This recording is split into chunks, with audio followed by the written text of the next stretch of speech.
So, welcome to the marketing, social media and PR session that we're doing as part of the Advancing Eve Female Entrepreneurial Achievement Programme. So what we're going to be covering today in the 2 hours are three kind of sections. So we're going to be talking about marketing, what it is and how to harness it, social media, what it is and how to harness it, and public relations, what it is and how to harness it.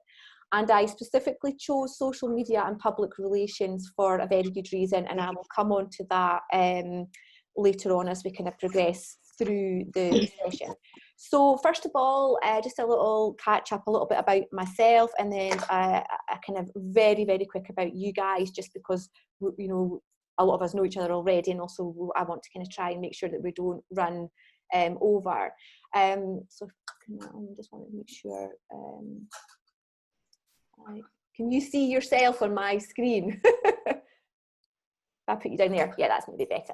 Okay, so my name is Emily. I run a marketing consultancy based in the Scottish Borders called McGowan Marketing.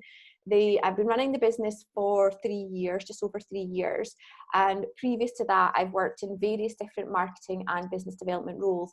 But my entire career has been marketing focused. I studied marketing at university. I was within the first year of one of the only pure marketing degrees to be offered in Scotland, way back in the last millennium when marketing was kind of still sort of evolving as a management function, I would say. And throughout my career, I've also been hugely committed to developing myself as a marketing professional. So I've always been a member of the Chartered Institute of Marketing. And what that 20 odd years has allowed me to do is become a chartered marketer. And I'm also a fellow of the Chartered Institute of Marketing, which I always hesitate to tell people because I think it makes me sound dead old.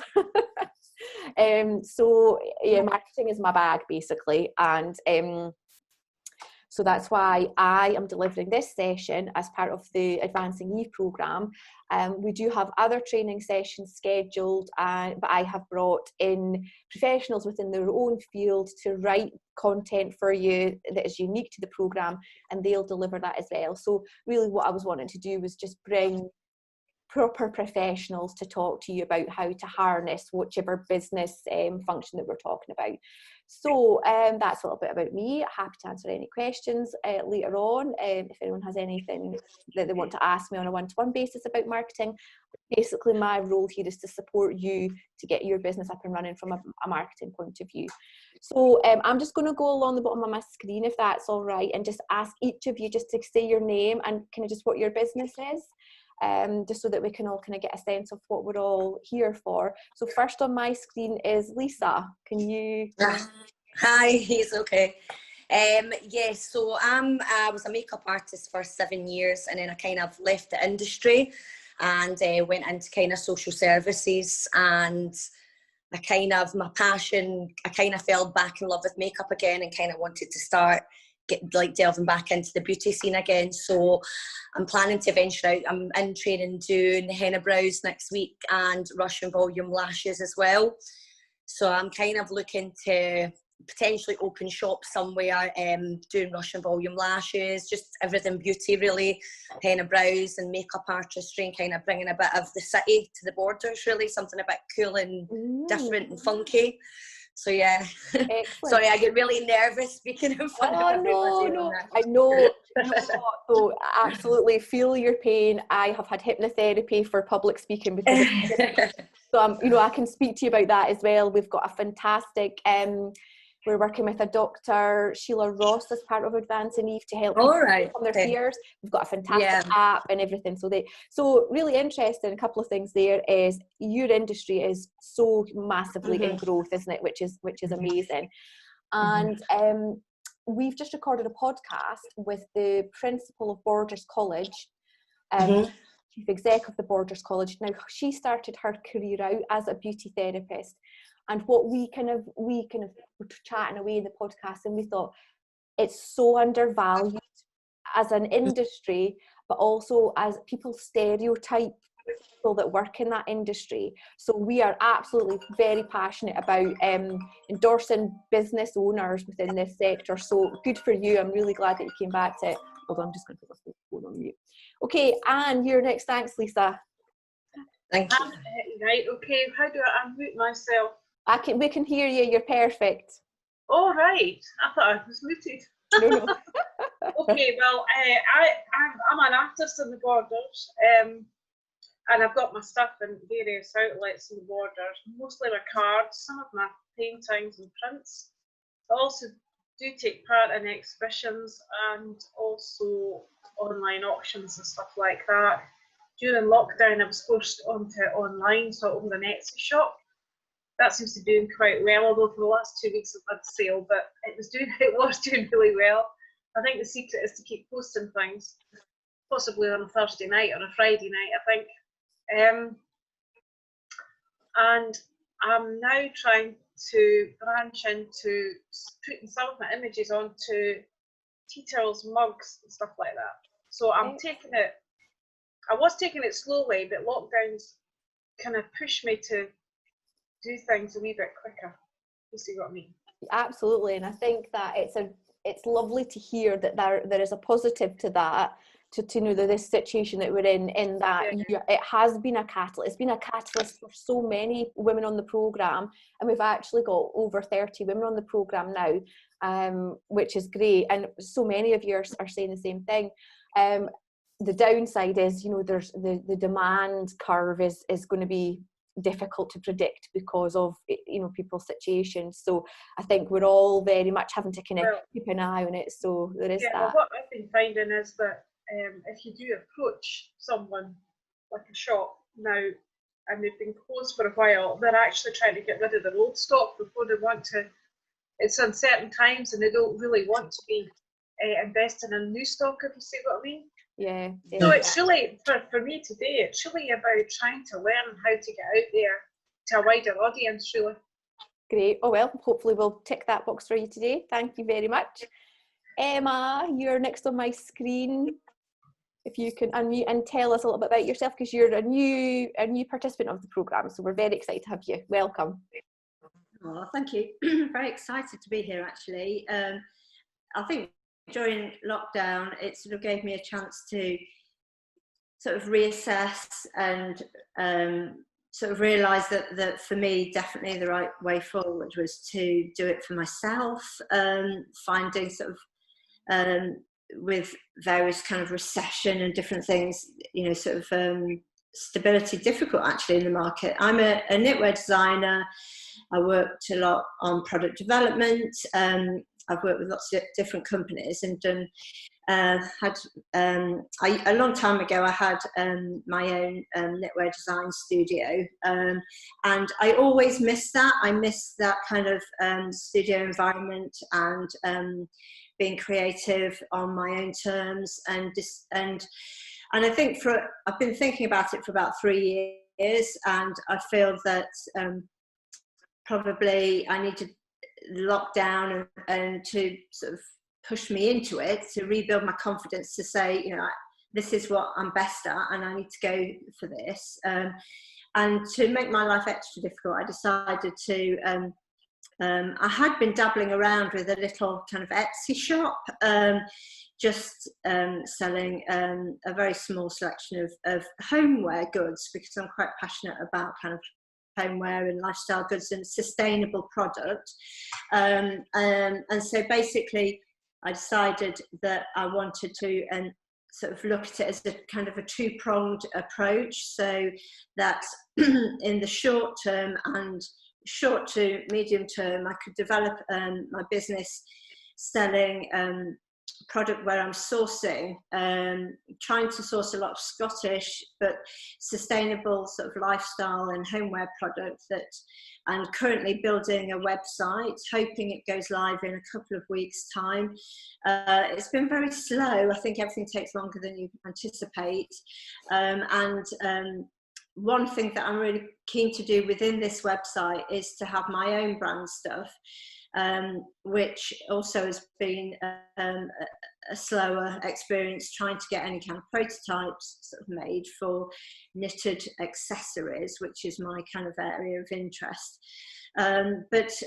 So yes, I've got kind of two sort of parallel businesses. One is design and production of lifestyle products that all have to be kind of, on my terms, ethical, made in the UK, sustainable, using natural fibres. And the other is a real passion for not just my product, but other people's product, and supporting artisans and designer makers, especially within Scotland, and to put a profile out there within a new sort of home online retail store, which is called Objects and Finds, and that should be up in a couple of weeks.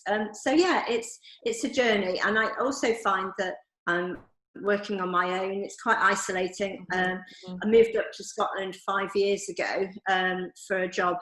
I was at Johnsons of Elgin as their knitwear design manager for a short while, which was a fantastic experience. But finding myself in Scotland and then having one or two sort of work experiences that were fantastic, but nothing, unfortunately, hasn't been as long term as I would have liked. I've kind of found sort of my contacts in Scotland are quite limited. So, but really keen to kind of pursue kind of this kind of my own working for myself.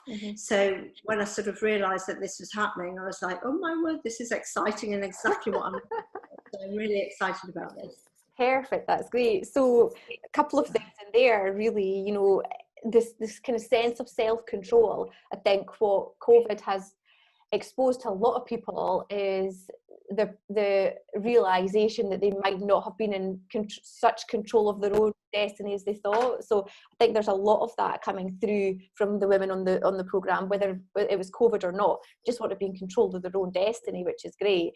And resilience, I mean, this whole situation has highlighted really the need for resilience. And it sounds like, you know, you've had lots of different experiences that have developed your resilience, which I think is great as well, because things are never always going to be smooth, and you need to be able to kind of take the ups and the downs, and just sharing those experiences is useful for everybody. So welcome to the group. Lauren, hello. If you want to unmute and tell us. Can you hear me? We can hear you, yeah. So, so I'm Lauren. I left school. I was one of the 6-year leavers this year.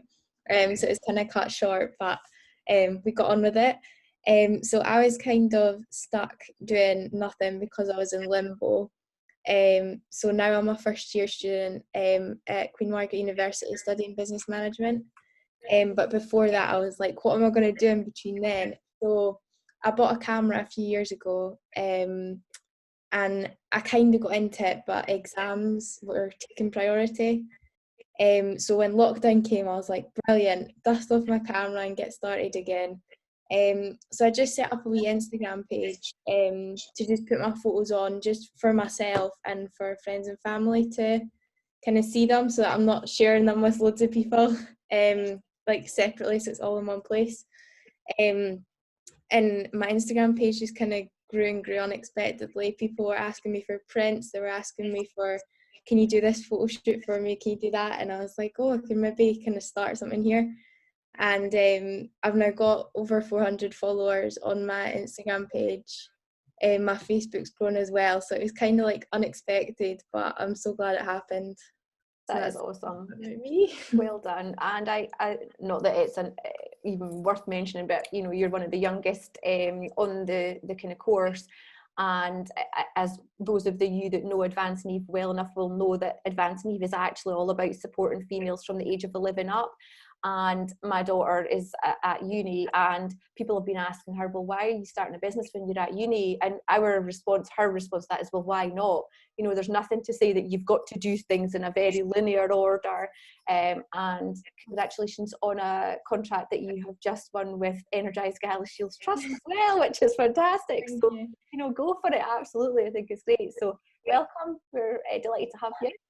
Yes, I don't know if you're able to tell us if you're there. Sorry, was that me? Yes, are you all right? Yeah, the baby pulled my headphones out just as you said the name, and I didn't know if it was me. It is, yes. Hi, so yes, I'm Kez, and just at the start of the year started a business selling my hand-dyed yarn.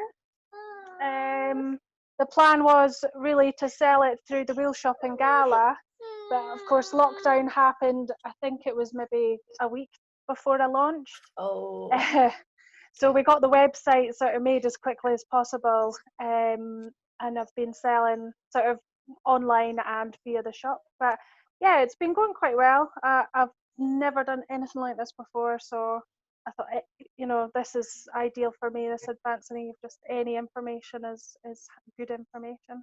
yeah, and also I think there are so many common themes across all of the women that are involved, and what I'd ultimately like to see is that when you guys are thinking about your own network of suppliers, that your first thought would be to kind of speak to each other, because there's definitely such a lot, Emma and Sue, Kezia and Emma, there's loads. Lauren can take all the photos for everyone, Well, I was just thinking that. I was like, oh, a photographer, because I'm terrible at photographing my yarn. Yeah, Maeve can do blog writing for you. Mags can do your launch event. I mean, we've got this sorted. So great to have you on board, and hopefully you'll be able to hear for the most part of what we're talking about today. But appreciate you've got much more pressing matters to be dealing with. Oh, Danny.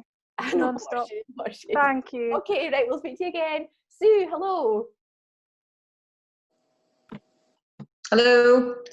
Hello everyone, my name's Sue. I'm taking frantic notes because, as Emily said, there's quite a lot of kind of connection already between me and people. I'm looking to launch a social enterprise. So it is a business, but it's a business that gives back. So the profits go back to the community. And the social enterprise will be, basically it's around sustainability. So it'll be a shop that sells and stuff that is reused, repaired, repurposed, upcycled, so not new, unless I was interested in what Emma was saying. I am interested in stuff that has a very visible sustainability pedigree, so stuff that, although it's new, absolutely will last forever and hasn't damaged the planet in the process. So I'll be selling stuff, and also, hopefully, I'm building a community of repairers who will start as volunteers, and who knows, maybe one day I'll be able to get enough money together to actually pay people to repair. So repair, reuse, recycle, repurpose, upcycle, that's me. And I'm hopefully getting the keys to my shop on Friday. This is very exciting. So just on that one, I think, so Lisa and Leanne, who aren't on the call today, we promoted their business launch. We're going to be promoting Maeve's product. Maddie, we're going to be promoting your product. So anything that you guys are doing, we've built quite an all right network of followers. Send us any information and we'll share it, just because that exposure, Lisa and Leanne picked up a lot of additional clients through the exposure that we gave them. So we're all for that. Sorry, I meant to say Lisa will be able to do all the makeup for the photo shoots as well. Right, who did it? Now I've went and clicked, and now I don't know where it goes. I think I was on Mags. Mags, I think it's you next. Morning everyone, I'm Mags. I used to work for the Border Union Agricultural Society and have done 15 years working for ag societies and events. However, with COVID-19 and lockdown and no events taking place, I was made redundant at the end of July. So I'm looking to set up myself as a self-employed events consultant as one of my roles. But the other thing I'm looking to do is go back to my former background of finance and become a fully qualified, or re-qualified I should say, mortgage advisor and protection kind of advisor. So I'll offer mortgages, critical illness, life cover protection, insurance, etc., etc. That is the priority at the moment. In the current climate, there are no sign of events coming back in the foreseeable future. So I am looking to set myself up with a network agency and become a self-employed mortgage and protection advisor. So I'm trying to come up with a business name for that, and then they'll help me with websites because it's part of the contract that I'll get help with that. Separately, once I'm up and running doing that, that'll be maybe, the aim will be to do that 3 to 4 days a week, and then going forward to do 1 to 2 days a week on events consultancy. So I then need to come up with a name for that business and a business plan and everything else, because it really is me and the bit on my own. So I feel the Advancing Eve will hopefully help me predominantly with that side of what I want to do. But this session will also help me with the mortgage side, because I need to get clients, I need to get business, and I need to get a business name and set up on that side. So it's kind of twofold as to what I'm looking to do going forward. Well done. Yeah. Great. Maeve, you're next on my screen. Hiya.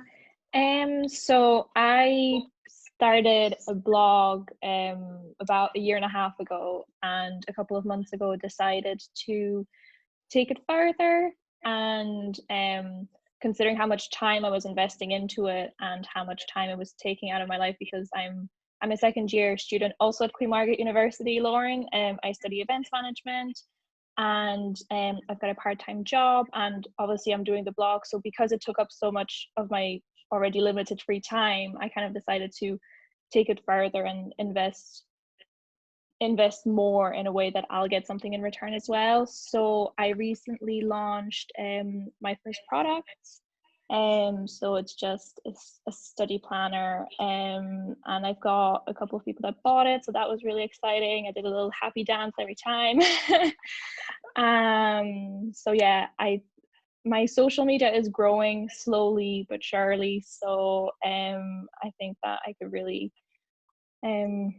benefit from a bit of help on that side, just to kind of have more of a strategy going forward to grow that even more. Yeah, definitely. There's a need for strategy around social media for Yeah. sure. Yeah, lovely. And Maddie, you're last on my list. Oh, is Maddie there? Oh, yeah. Are you there, Maddie?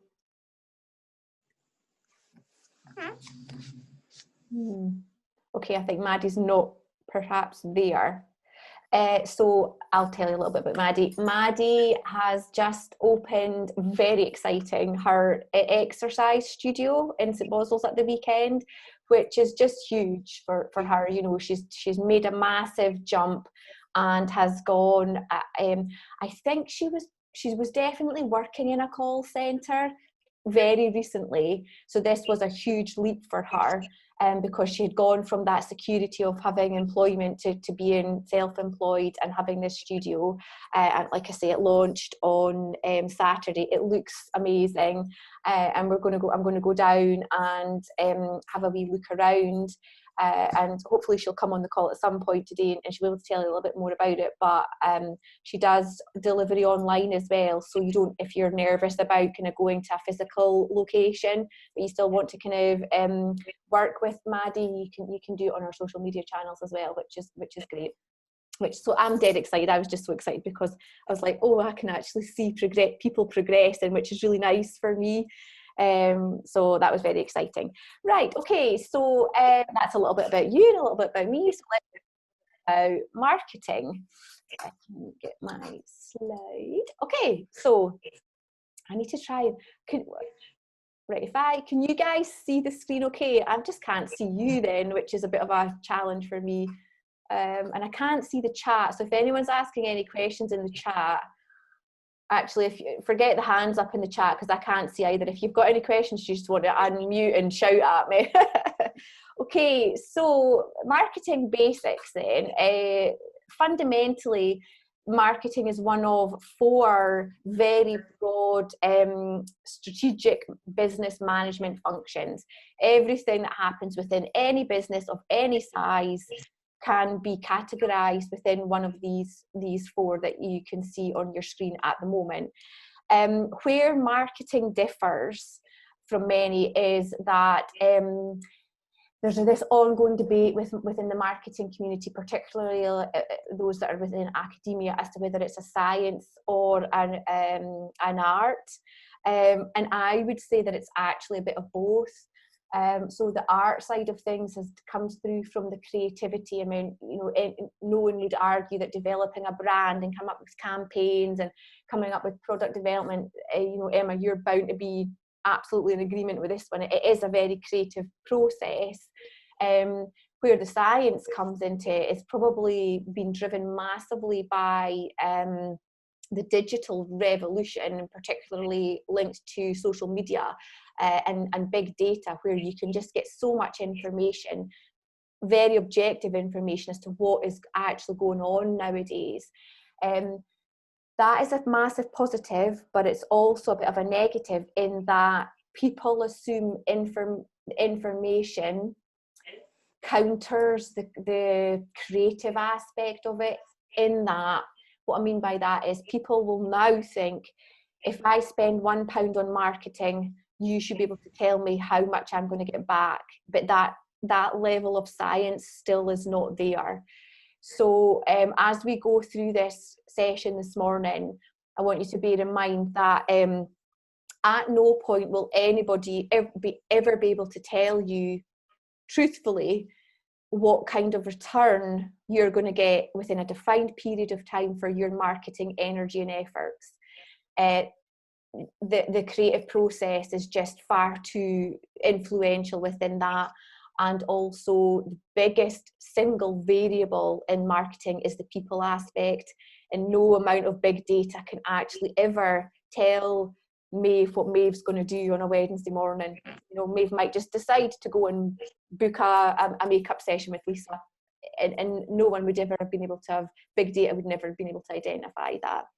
But so it's very complex, although it is the most misunderstood of the marketing functions, of business functions, I think would be fair to say, because people don't really understand how complex marketing is. But I obviously am very biased, so I'm going to say it is hugely, hugely, hugely powerful. And the best example I can give you for this is most companies are managed by CEOs who will come from, more often than not, a finance background, sometimes with an HR background. But if you take an example of an organisation who had a monumental transformation, Tesco's is a fantastic case study. So Tesco's, a chief exec for Tesco's, oh gosh, I can't even remember his name now. Somebody come in if they can remember his name. Irish guy. Oh no, it's totally gone from my mind. Anyway, he was marketing, and he transformed Tesco into the absolute commercial giant that we know that it is now.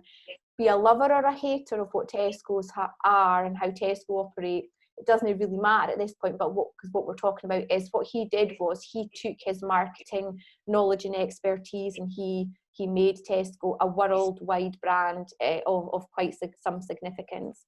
So it is hugely impactful if you can really understand it and you can leverage it to the maximum for your business. So I've used an example of Tesco's, but that's not to say that what we're going to talk about today cannot be drawn down to be very relevant to your business as well. So we're going to just have a quick look. So when I'm doing this face-to-face, one of the first things I would always ask is, you know, what do people think marketing is? So selling and advertising or promotion, and now social media, is what everybody seems to assume marketing is. And I wonder if that is because, particularly with promotion or advertising on social media, it's the very visible and active aspect of marketing, tangible almost. You know, you can almost touch it. You can touch an advert in a newspaper, or you can, you know, you're looking at your phone and you're interacting with your social media. Also, sales seems to get kind of thrown in there as well. So it's not, I mean, it is an aspect of marketing, but it's the very transactional aspect of marketing, in that it's when the kind of cash changes over from buyer to seller. So marketing really is about much more than that. It's about understanding and satisfying the needs of a customer with your product and services. So you have all talked to me today about your products and services, which is absolutely right, which is, you know, what I asked you to do. If you take anything away from today, it would be to turn that around on its head and talk and think about your consumers. So Maeve, you've got your students. Anything that you do from a marketing point of view, the student or thinking about the student should be at the kind of core of all of that decision making. Sue and Emma, you are so socially driven. You talk about your products and services. Ultimately, what you need for your businesses to work are consumers who are equally as socially as driven as you guys are. Otherwise, there's just not going to be that connection between your product and your service and your market. Lisa, we have already talked about the huge growth within your sector.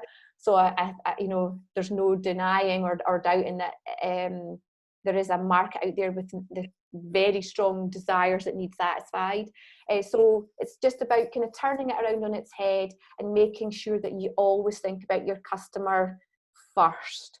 And if you learn nothing else, then you know that will stand you in very good stead going forward, because you will have a customer focused marketing effort, which is really what we need it to be. So how do we take this massive chunk and break it down into component parts that can make sense to you as small business owners who ultimately I would love for you to transition from start up to scale up, because scale up is where you know, you're growing as individuals and as professionals, and the impact within the region is economic development for the Scottish Borders, which, you know, we're all I'm sure passionate about that. We all decided to live here, we're all based here, so we clearly care about the Scottish Borders. So I'm going to talk about the 7 P's of marketing. So has anyone heard of the 7 P's of marketing before? Feel free to unmute, because I'm feeling very lonely up here. Yes. Yeah. Yeah, so No. Mags, Maeve, anyone else? Lauren, if you haven't, you will soon. Who said no? I can't. Sue said no. Who said no? Sue Sue said no. said no. I'm very surprised that Sue said no. Okay, right. Well, Oh, they have come up in my life. yes, Fairly yes. recently. Yes, well, that's good. I like the fact that we're learning something new today. So, and for those of you who have heard of it before, I hope that we can talk about this. But at this point in time, you are now thinking about this with your own business in mind. Okay, so let's crack on and go through the 7 P's of marketing. So if we have got 2 component parts, we have product, service, and customer. Customer, you really can't control massively. This product service part you can, and this is the start of you starting your business. You don't Emily, have sorry, Maddie just messaged me and asked if you could let her back into the meeting. She had to log out and come back in. Right, okay, so how on earth, so if I stop screen sharing, and I hopefully will be able to see Maddie. Thank you, Maeve. I can't stop screen sharing. Stop share. Admit. And now I'm going to screen share again. I'll get rid of that. Dismiss all. Maddie, are you there?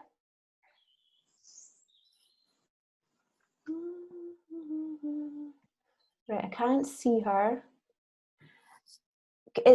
Who has Maddie's email? Could someone maybe email Maddie the link?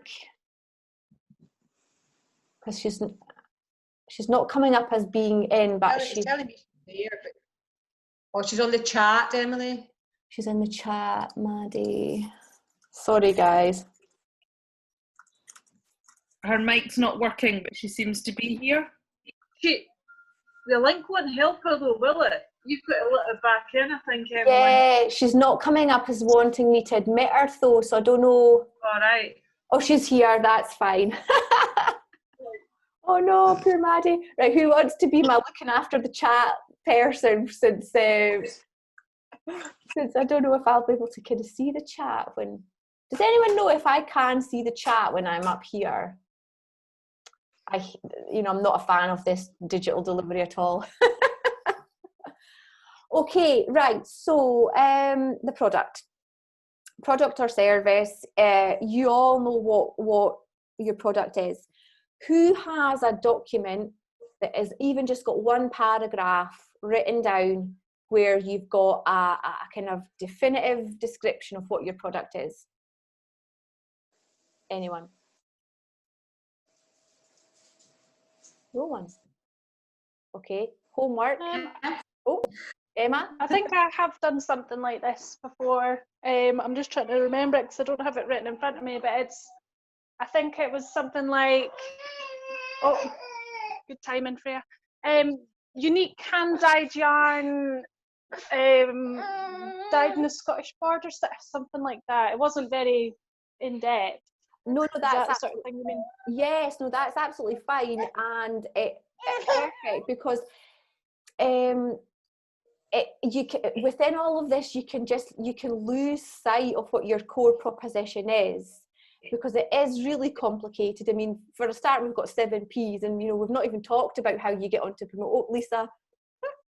Yeah, that's what I kind of feel lost with, because I'm kind of wanting to branch. I want to do my own. I've been looking into like branding my own lashes and stuff like that as well, because I'm going to train lashes and maybe do like sales of like boxes of my own lashes. And I was looking into eyeshadow palettes as well, but just because there's quite a lot going on, it's a bit confusing how to kind of put everything together, because it just seems a bit mumbo jumbo. Yes.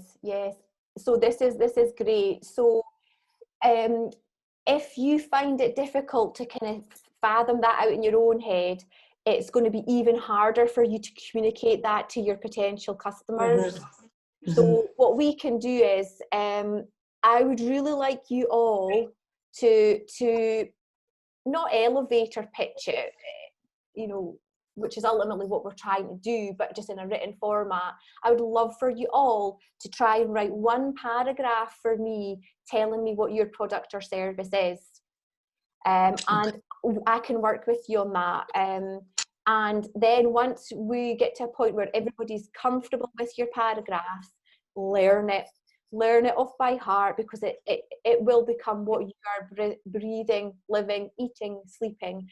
And if you get the foundation right with that at this point in time, it will be fantastic and much, much easier for you to develop that going on.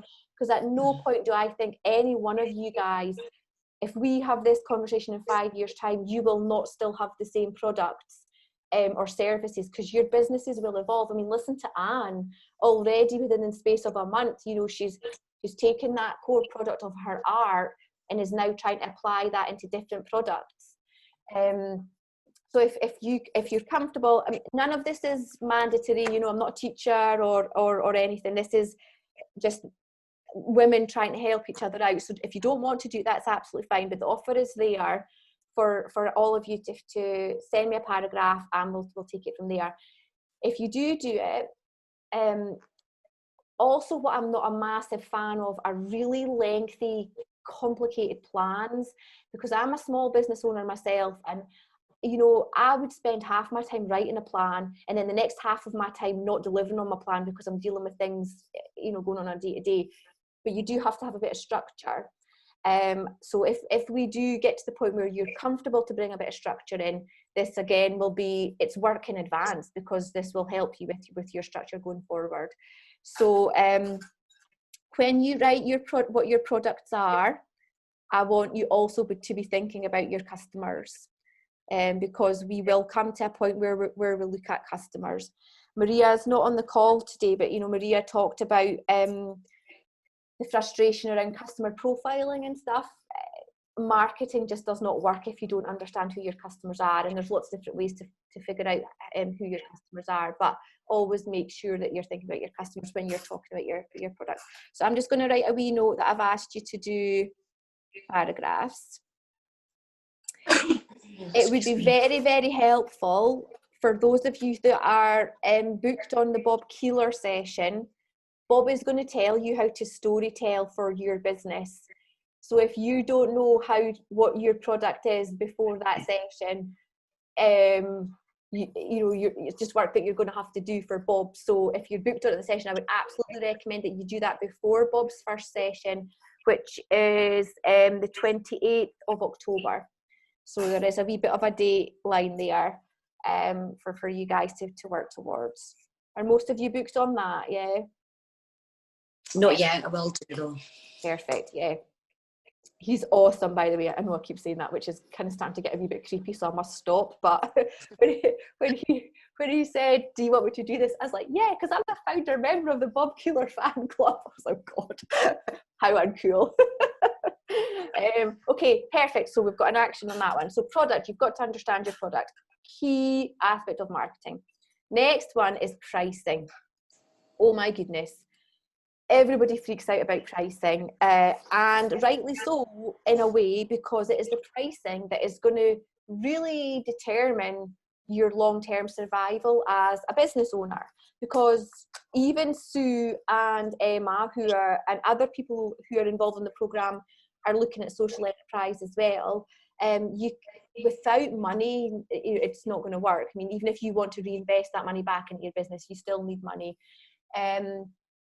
And monetizing is not bad, and it's not a dirty word or whatever. But when I look at my client base, pricing is the one aspect that gets everybody nervous. And if I'm being really brutal, it's the one aspect that most people get wrong as well. Now, hilariously enough, practice what I preach. I'm the same. I find pricing really, really hard. Lauren, we had a conversation recently about the work that you won for Energize Gala Shields. Now, how nervous did you feel when I said, right, what are you going to quote that out at? Literally froze on the spot. I was like, Absolutely. So sorry, Mum's hoovering in the background. That's my mum. You're fine. This is an issue. And it's absolutely more of an issue for female entrepreneurs than it is for male entrepreneurs. So I want you all to be really mindful of this. Women undervalue their products and services way more than men do. And also women default to discounting much more quickly than men do. So Maeve, my lovely Maeve, when I said that I would promote your product on social media for you, what was the first thing that you did? I was like, here's a discount code. So Maeve's product is not expensive at all, and you offered a 20% discount code for the grant, didn't you? This is a bit of a downside to the whole digital thing as well, because people think that you've got to be doing promotions, and it's so easy because you can get coupons and whatever.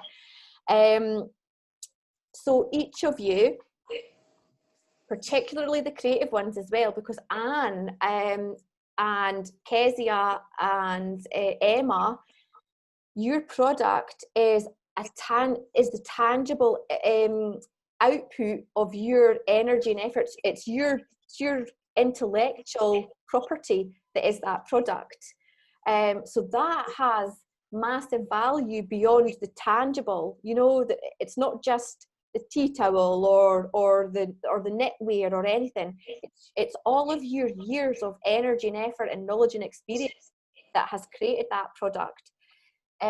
So two things to take away from the pricing chat is don't ever undervalue what you're offering. It's always easier to go higher and come down if you need to. The market will tell you where they're comfortable at. And please, please, please do not constantly go in with sales promotions and discounts. When we talk about your marketing communications, sales promotions are a tactical tool that you absolutely can use, but please use them sparingly. And by that, what I mean is every now and again in any one business year, and if you're running a promotion, make sure it's time banded. So, don't have it kind of going on forever. All that will happen with that is people will, without them being aware of it, they will start to undervalue your product, and then it's really difficult for you to then get the true worth And then when you're looking at your P&L, your profit and loss, and you're like, oh, you know, why have we not got enough money coming in? Well, really, the true answer to that is you don't have enough money coming in because you're not charging enough for your product, is the real answer. You know, people all think it's things like people don't want my product or people don't know about my product, but actually it comes down to price. It's much more beneficial to have fewer customers paying a higher price than it is for you to have loads of customers paying a lower price, because every customer takes energy and effort to manage, and that is a hidden cost. So let me think of an example. And if you had 1,000 people that wanted your artwork paying a tenner, how much energy and effort would it take for you to do, you know, deal with the transactions of 1,000 people? Much better to have fewer people paying £100 for your artwork, and you're having to engage, you know, with a lot less people. Yeah, definitely. I mean, since I've been trying to grow my business, I'm trying to have a balance between wholesale and retail. So, for example, I do have a shared space, and why not? I didn't want to take the risk. It was £465 for 3 months. So I got somebody else to share with me. So I was halving that risk. And it's working out fine. And then I'm in a few other shops on a commission basis where they take 30% and stuff like that. Okay. I do now have some wholesale customers, and your margins cut dramatically. Absolutely. So I've had to try and get that balance where I've got retail and I've got wholesale, but there's no way I'd ever go down the wholesale route, because on a permanent basis, on a like exclusive 25 basis, because your profit margin is well and truly cut, because I'm finding that most retailers want to mark up their stuff by 2.4. I'm not VAT registered, so every time I get a tea towel made, I've got to pay the VAT on it. Do you know what I mean? You can't get that back. You claim it back. Sorry. You can't get the VAT back, can you? I can't get the VAT back. So this is something I'm trying to think through as well. Should I go VAT registered, even although I'm under, obviously well under. I know, wouldn't it be great if we were all able to go VAT registered? Yeah. So, and kind of looking at the retail wholesale equation, it will take you the same amount of energy to produce the goods for wholesale as it does for retail. It does. So, and to be quite honest, you've got to pack it all up. And so in fact, maybe even more work. It's probably more work, yeah. But it does get your stuff out there. Yes, so there's that kind of brand awareness, and you do get exposure and geographical coverage that you couldn't get otherwise. Yeah. So I'm happy to speak to anybody about pricing. There are lots of different pricing strategies out there. Most accountants would sort of say to you, take your cost base and add a percentage on. Marketers never win an argument when it comes to fighting with accountants, because they're so much more knowledgeable than we are apparently. But I've had massive set twos with different finance managers, and in my last employment, the pricing for the entire organization was transferred from finance to marketing by the chief exec, because what he saw was finance decision making around pricing was actually capping the income generation potential, whereas marketing looks at it from a market driven point of view. So again, another little action for you all, I'm sure you do this anyway, is because you're very astute businesswomen, just take a look at what other people in the market are doing to give you a sense of where that ceiling price is. Don't be afraid to be the highest person in that price point market, because ultimately somebody has to push that market value up, and why should it not be you? Because true to life, prices will only ever increase. So your cost of operation will only ever increase. So if you are not pushing the price up to the customer, your margin is only ever going to go down. So yeah, be brave on the pricing one. Does anybody have any specific questions or thoughts or concerns around pricing? Yeah, see, when it comes to raising prices, like, I've had a set price from the start. How would you sort of present that to customers? Who's speaking? Sorry, I can't see. Sorry, it's Kez. Kezia. So I would always have a set form of comms around my price increases, and I think I said this at the business planning workshop as well. Couple of other tips for you: never ever go too long before increasing prices, because you have to have too big a jump. So it's much easier to deal with price increases frequently, and they're smaller incremental increases. So what I would do is, you'll know your market yourself. So if you're selling to trade, then I would sort of just say, and I'm actually really happy to help people write comms around increasing prices, even if it's just a document that you have sitting for use when required. So you kind of have a wee form of words to say, hi there, that time of year again, so we've had to review our prices. As all businesses, our costs have gone up. We've tried to keep our increases, as low as possible. We're sure you appreciate, the value of your product, and do it that way. Some people would probably be able to put the prices up and not deal with formal comms. So, Lisa, you might fall into this sort of bracket. Prices change loads within your sector, and there's also a massive variation between the cheapest offering and the most expensive offering. Yeah. And people will probably happily float between. Yeah, that's what happened the last time with makeup. I mean, that's kind of initially why I stopped, because I had people offer makeup for like £20 and stuff like that, and it was just like undercutting the market, and it was quite diluted as well because everybody was doing it. And it just became quite difficult to make money. So that's kind of why I'm venturing into do kind of brows, because they're quite big just now, and lashes as well, because I think solely doing makeup now is just, it isn't enough. Yeah, so you've got to add value to the product. So we're talking again about the product. Yeah, so knowing all of your offerings, I don't think any of you are in the section of the market where you compete on price.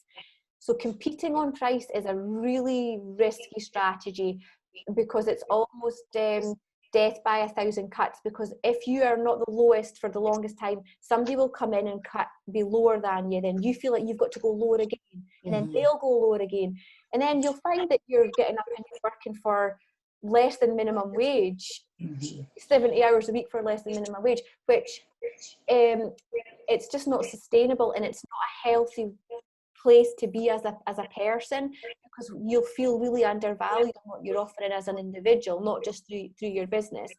So what to do is, you've all got what I would call very unique products and services where you can easily add value and your own stamp to it all, and that's worth something. So again, I'm more than happy to work with everybody on helping you create the chat around why you're different, which validates your price. And I'm happy to work with anyone on writing draft communications that you can use anytime you're going to increase your price, if you feel like it just gives you a little bit of a buffer. Is that okay? Is everyone all right with that? Yeah.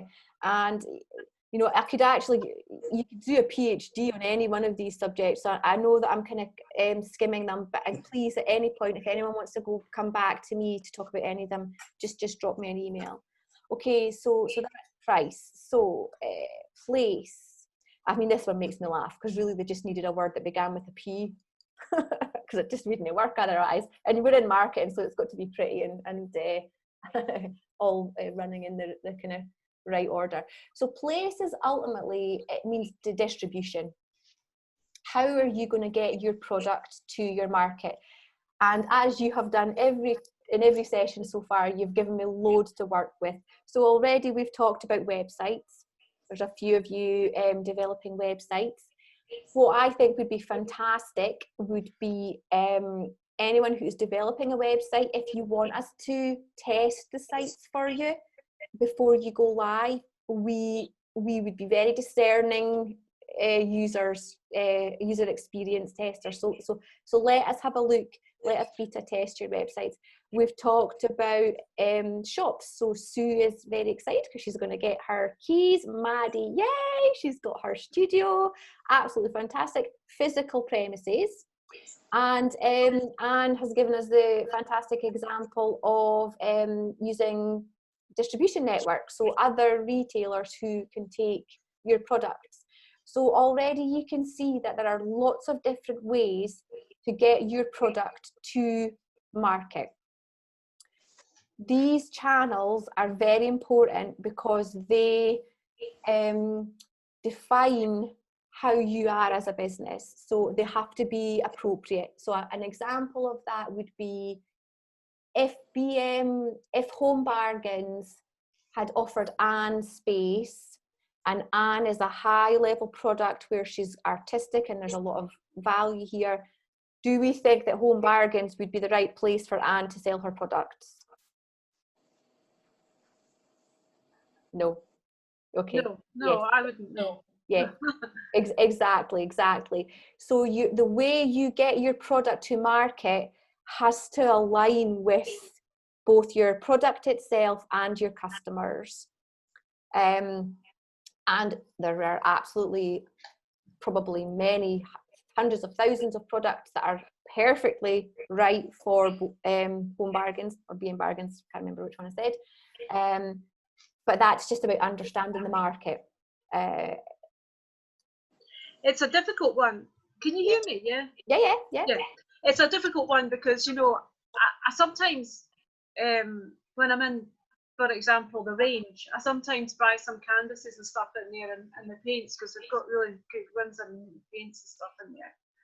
And I often see pictures in there, you know, like beach pictures, stuff like that on canvases and things like that. And I say to myself that an artist that did that, because the artist name's there, must have written to the range or whoever does the stuff and say, look, do you want to buy my product or do you want to buy my print or whatever, my artwork?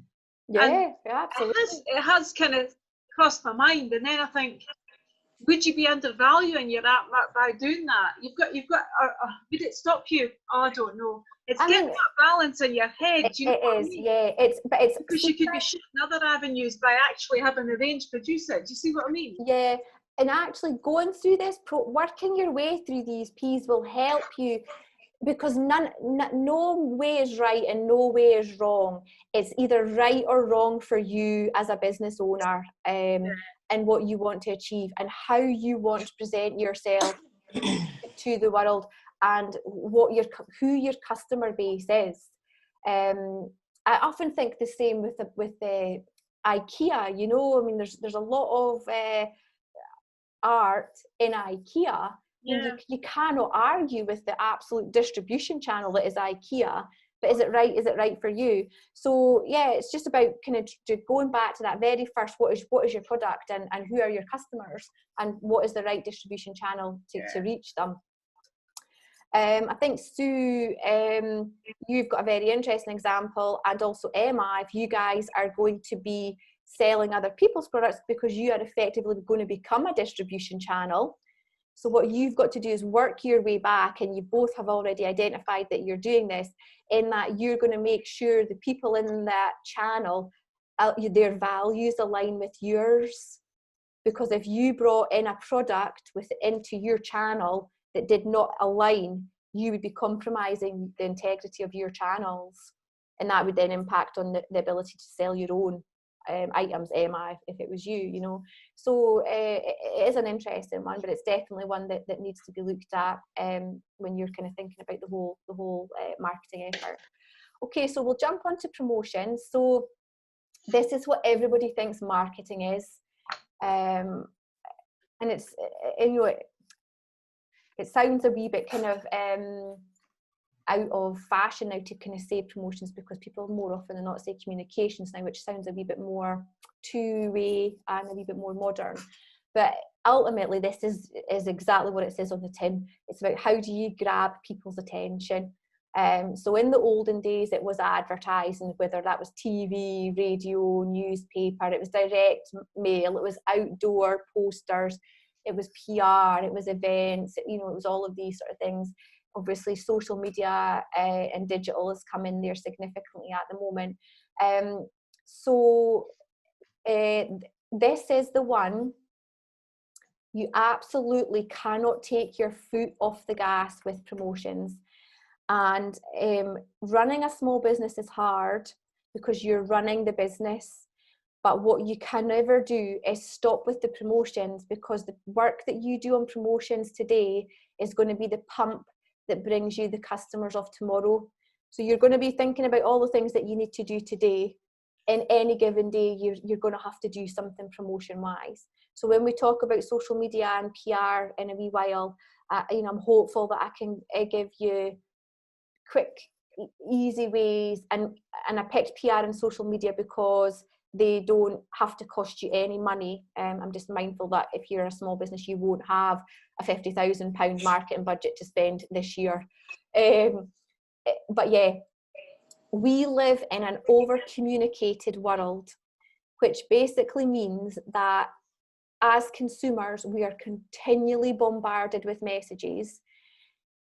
Now, you could argue that by continually promoting, you're adding to that noise.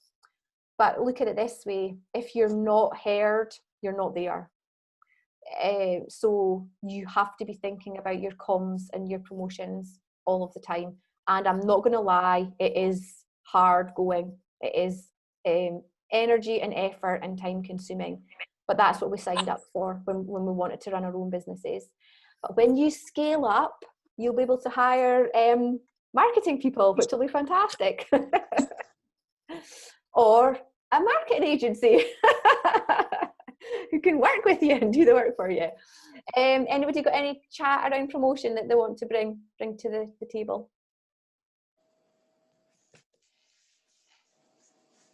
Nobody. I have a social media question, but I don't know whether it's relevant at this point or later on. Ask away, it's fine.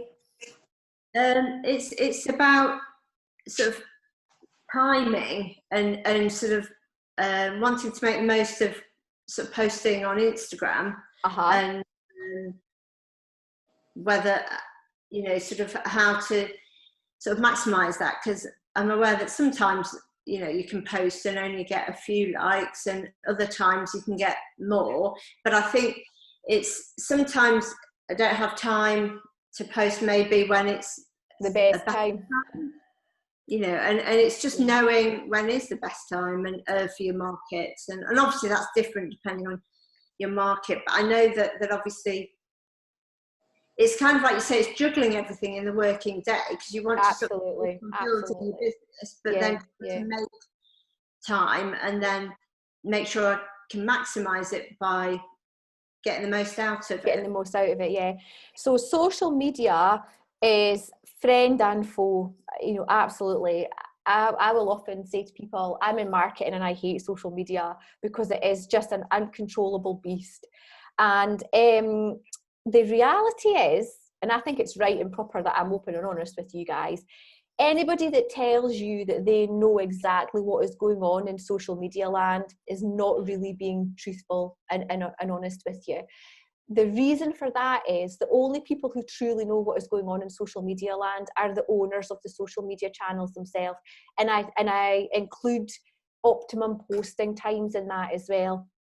It's all driven by numerous algorithms, which, you know, like Google, for example, has got over 200 variables in an algorithm that kind of gives you the search results. And it is impossible for people that are not high-end developers to kind of figure out how to ride that algorithm at the optimum, which isn't very helpful. So what I will tell you is this. There are studies, research studies carried out by companies such as Hootsuite and Sprout Social, and they're issued very, very frequently, and they'll give you like a table that will tell you the optimum time to post across the vast majority of the most popular social media channels. That is a useful starting point, and for a while there I actually had it up on my wall, just because depending on what I was posting, and I was like, right, well, what time is a good time to post, and I was looking at that and I was doing that. As I was doing that, I was exactly the same as you. I noticed that, well, actually it didn't really seem to be making much of a difference. So what those studies cannot take into account is your product and your market and the people that follow you on your social media. Because we're all individuals at the end of the day, and this is what I was talking to before about big data and insights. It gives you a false sense of security that because this table tells me I should post on LinkedIn at 8 o'clock on a Tuesday morning, I'm going to get maximum exposure. You feel like, right, well, that's how it should work because this told me that. The reality is it can't. There's any number of things that could happen at that time on a Tuesday morning that would just send it crazy. For example, the government announcing that we're going into lockdown. Who would have known that was going to come and the impact that would have had. But if it helps, definitely go to Sprout Social and Hootsuite and download these guides and just be mindful of them when you're scheduling your posts, but don't have any unrealistic expectations. The second thing I would do is does anybody use products like Hootsuite and Sprout Social to schedule posts at the moment? No, not yet. Has anyone heard of them? No. So basically what these are third-party online solutions. So you log in, they're all free, they would all be free for you guys because of the size of your businesses. You create an account and you can connect all of your social media channels to them. So you might have 3 or 4 social media channels. Then you can go in and you can create a post and you can select which social media channel you want that post to go out onto and what time you want it to go out onto as well. So if you wanted to say spend 9 o'clock till 11 o'clock on a Monday morning planning your week's social media just to get it out of the way, you can do all that within one of these third-party applications. Then you don't have to think about it again. And it supports all of your usual content, so photos, text, hashtags, video, the whole thing. The only downside to that is the individual social media channels themselves, the algorithms pick up that you've not posted within the channel itself and can sometimes not get you the exposure. So what you're gaining in the ability to get it done and dusted in one fell swoop, you might be compromising on reach. Again, I'm more than happy to speak to anybody about setting this up. The other thing I would suggest as well is use the opportunity when you're posting to learn about your own insights. So all of the channels nowadays offer, or the good ones, the big ones, they all offer you the ability to go in and have a look and see how your posts did. Just maybe take a wee note of how things are going and you'll start to kind of create your own unique posting profile. Again, I can help with that, but I think that's really the only way to be able to give yourself a bit of feeling of self-control. But the reality is it changes all of the time, and you're going to be learning one thing and something will happen and it'll change again. And they never announce when they're going to be changing things. So you could be doing something for a number of months and it goes great guns, and then they'll tweak something and you'll not know, and then all of a sudden that thing that went great guns doesn't go great guns again. It is a blessing and a curse at the same time as social media. Does that help at all at the moment? Yeah.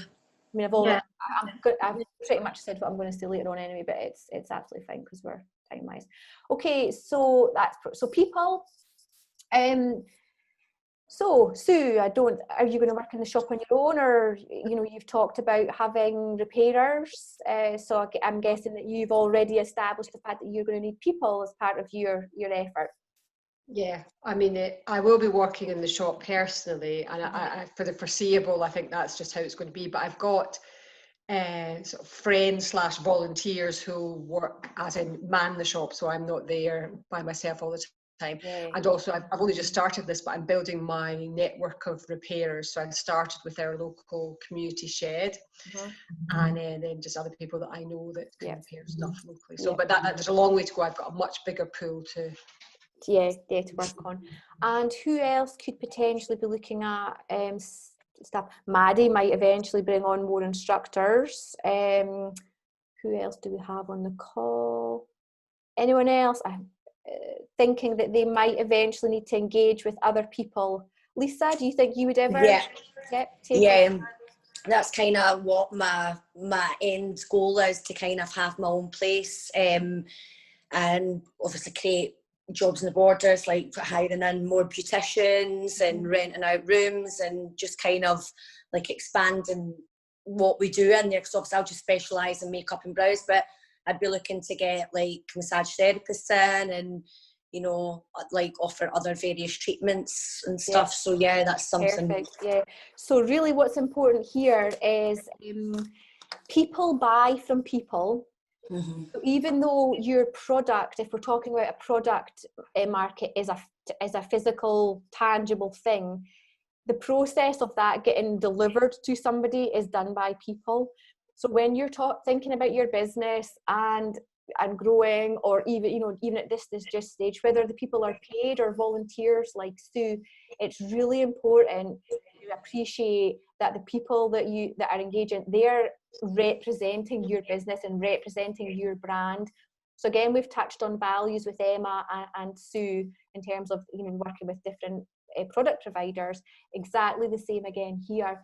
When you're looking to bring people on, just make sure that you feel like they kind of share your values and share the vision and the dream and the aspiration for the business. Because I'm sure all of you will have had examples of where you've had to work with somebody who doesn't quite meet that, and how counterproductive can that be? It's draining on you.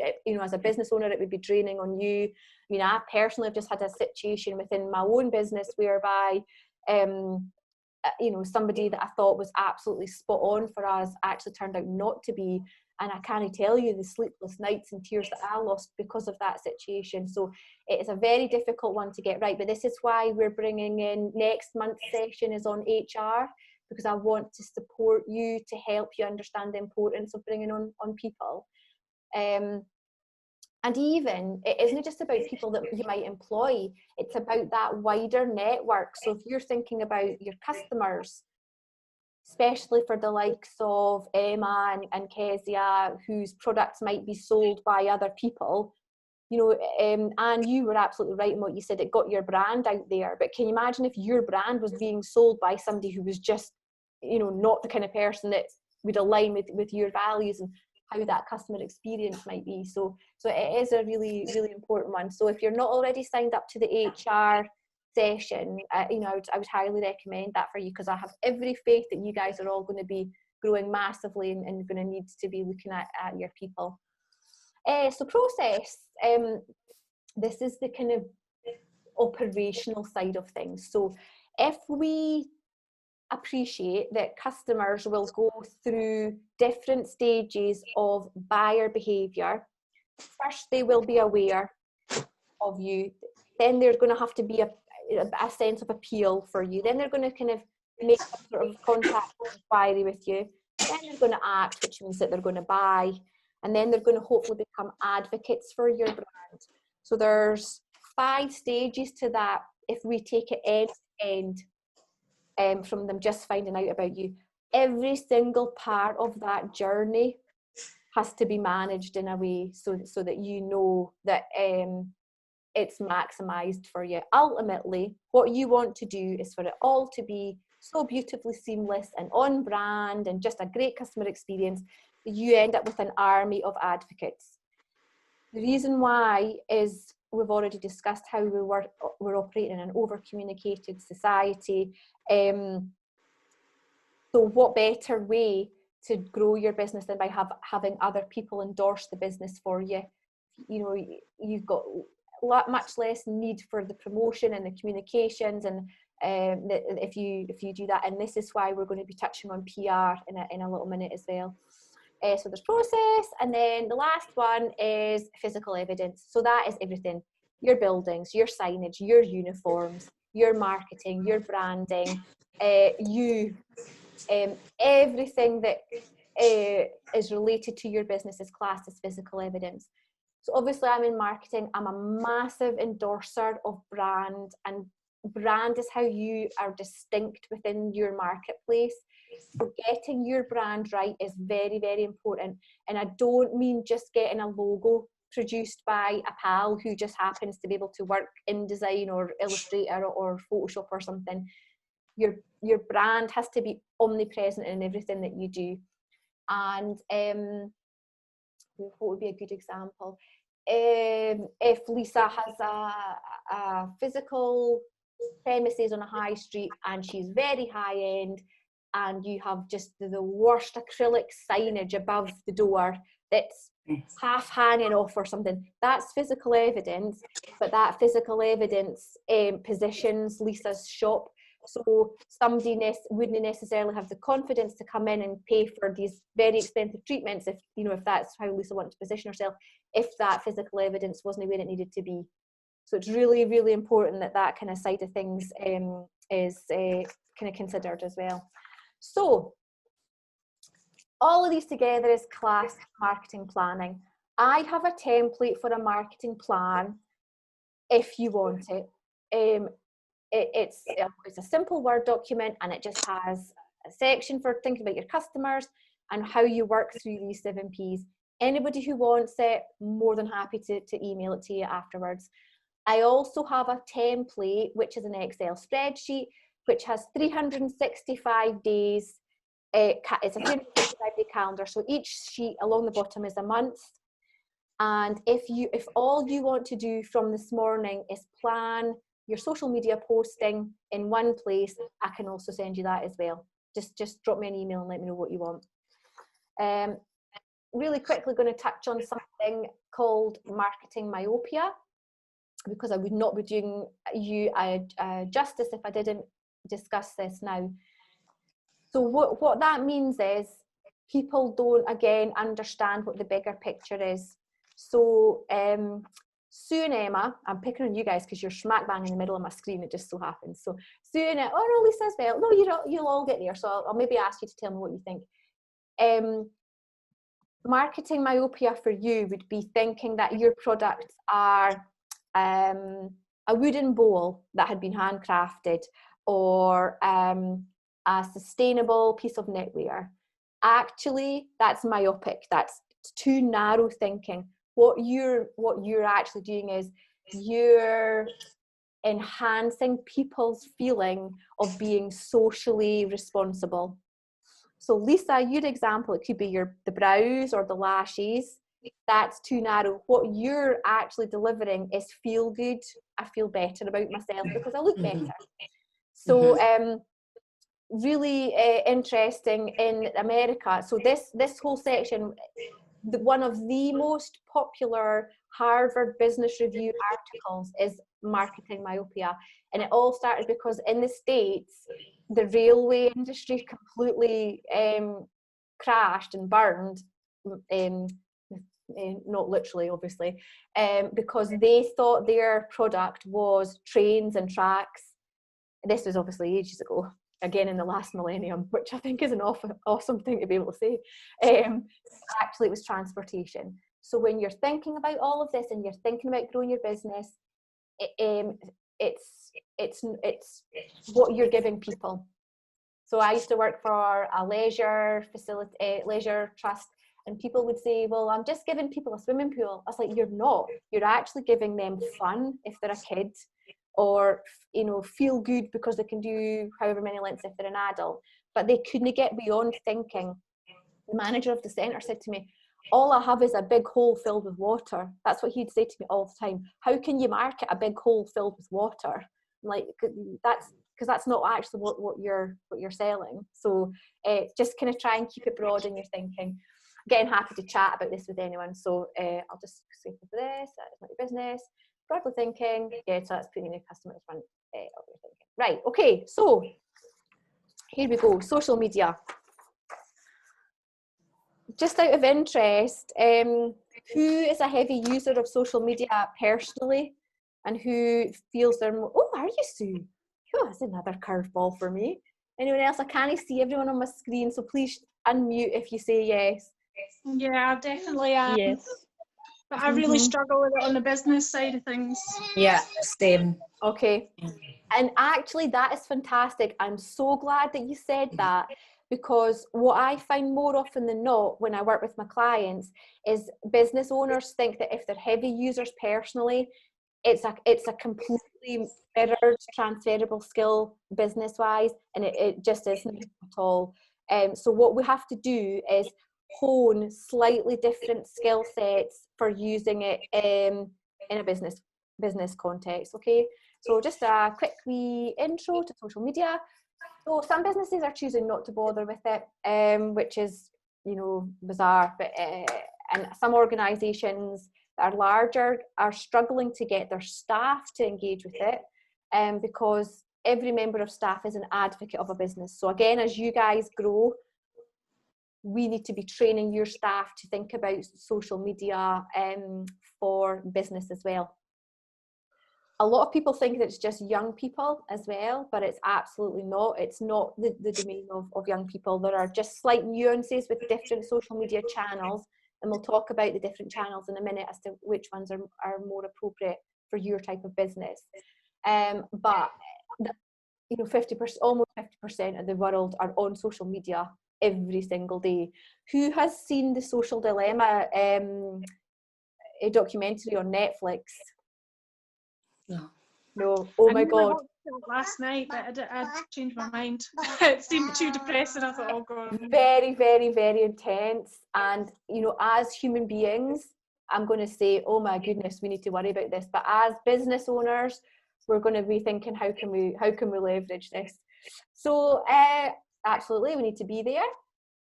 There are literally hundreds of thousands of social media platforms, which does not make things any the easier for us when we are thinking about which one is right for our business. But you'll all know, or by the end of today, you'll all know which ones that you should be focusing on for your own business. But they perform a variety of different functions, so blogging, networking, rating, dating, just general sharing. I've listed the best known down here. I mean, there's obviously a couple of interestingly enough, the likes of TikTok is just going crazy just now. I maybe should put this out on a poll, but I definitely think I should be on TikTok, but my children keep telling me that I should not. And Snapchat, all can be used for business, but there are others. So Jasmine's not on the call today, but she would be looking at rating like TripAdvisor and rate, you know, all these sort of things, because she was a tourist destination. Mags, you'll be more than aware of all of those, having been in the events and destination sort of market. So there are a few which can make it very confusing to know where to start, but start you must. So rule number one for getting social media for business right, ladies, is please write this down if you can. As I've already said, it's continually evolving. It can feel very overwhelming, and I even feel that it's overwhelming, and it's, you know, in my industry. So the best thing for you guys to do is to strip it right back and remember one key thing. It's about being social. So do not use your social media content to purely advertise your product, because you will fail to engage with people if you do that. The trick is in the name. It's social media. Now, you will ultimately sell through social media, but only by engaging people. And by that, what I mean is you're going to push information out with your posting, but you want to get something back. So you're pulling feedback and engagement. And ultimately, that's what you want to achieve. So I'll give you a good example. This is my husband's work. So my husband is a jeweler, and he refurbishes and sells pre-owned high-end watches. So this was what he was doing all weekend. He was polishing all of these watches. My husband is an alpha male, and you know, even though this has been my business for 25 years, he still knows more about marketing than I do. So he said, I'm going to put a post out. This was us on Saturday, and you know, it was raining outside. We're sitting. He's like, I'm going to put a post on social media. I was like, oh, okay, you go and do that then. I'm going to say about polishing the watches. I was like, yeah, that's great. How about this? Rain stops play. That's fine though. Got a busy day. Look, you know, going to be polishing these watches for some of the customers. We'll post some before and after pics. Next sentence was, watches can be polished from £25 upwards. And I was like, no. So this is where I'd ask you a question, but it doesn't seem to work so well on training in this way. What he would have done if he had posted that post with that last sentence is he would have mitigated any real reason for anybody to engage with that post on social media, because he would have pushed all the information out, and there would have been, you know, the consumer would have read that, looked at that, they would have made a straightaway judgment call as to whether that price was high or low or appropriate or not, without my husband even ever having had a chance to talk to them about the absolutely OCD driven attention to detail work that he puts into polishing in each and every one of these watches. So he has lost any opportunity to work and engage with that potential customer on polishing other watches. So I said to him, don't put the price on, because we want people to engage with you. So he didn't take the price off, put the price on, put the post up. He left the house to go away to buy another watch, because he buys and sells them as well. And before he even got out of Darnick, where we live, my phone rang, and he was like, I can't believe it. Someone's just posted on social media, how much is it for polishing the watches? He's like, So straight away, he had pulled in engagement, and he had created an opportunity for himself to have a conversation with this potential customer, whereby he could talk to them a lot more on a one-to-one basis, much more personal level, about what he could do for them and their watch. So keep it social. It's not about selling. It's not a sales channel. There are sales channels or sales functionality within each of the social media channels which we can look at, and that's different.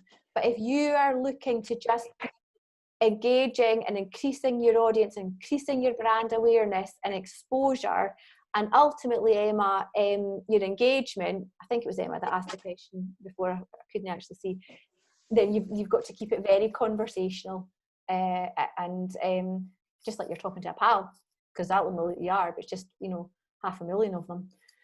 Okay, so I'm going to hopefully play this little video. So this video is about helping us understand, if all social media is roughly the same, how do we know which social media channel is right for our business? So we'll watch this wee video, I hope, first, and then we'll come back. Please, if it doesn't work, somebody tell me.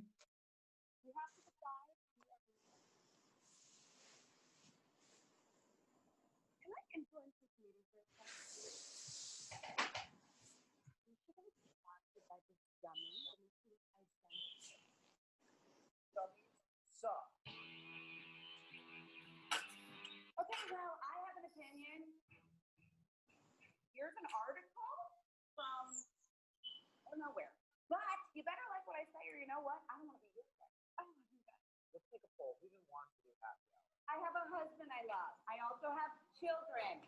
I also have a sandwich I'm eating later. I'm very excited. And guess what? They all agree with my opinion, according to me. Hashtag shut up. Aren't we having the greatest time right now? Yes.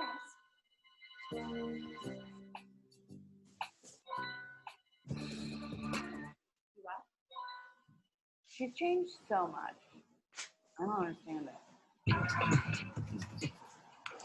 Okay, so that was a very brief overview of, oh my goodness.